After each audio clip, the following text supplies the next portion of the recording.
To build a rubber band intake, you will first start with a high-strength shaft and measure out some mesh that will have about 2 inches on both sides of the shaft. You will then place 2 high-strength collars and 1 high-strength gear in the order of collar, gear, collar.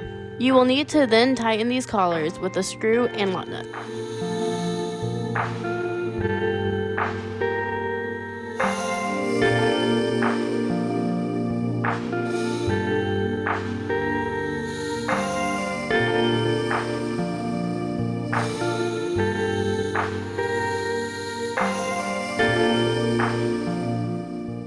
Now repeat this on the other side.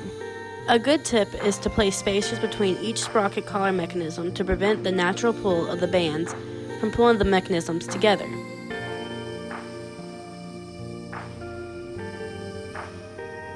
Once you have mirrored your gear mechanism, you will then place a rubber band spanning across the gear and to the opposing gear. You will repeat this for each tooth of the sprocket. While you can use any size sprocket, the amount of rubber bands you will need varies. To determine the amount of rubber bands you need, simply divide the amount of teeth on your sprocket by 2. For instance, the sprocket used in this video is a 12-toothed sprocket.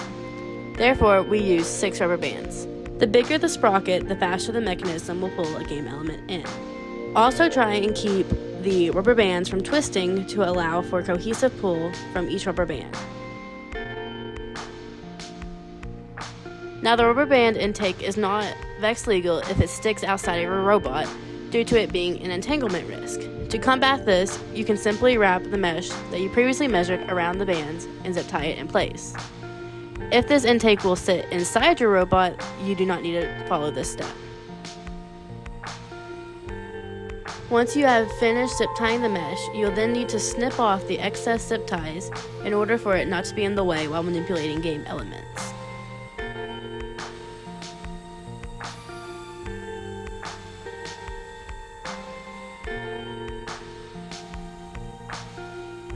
Once this is complete, you can then start testing your intake. This mechanism can be used in multiple different ways. For instance, manipulating rings in high stakes, lifting cones in the zone, and launching balls in changeup. A quick reminder that this will not work with VEX IQ sprockets, only VEX V5.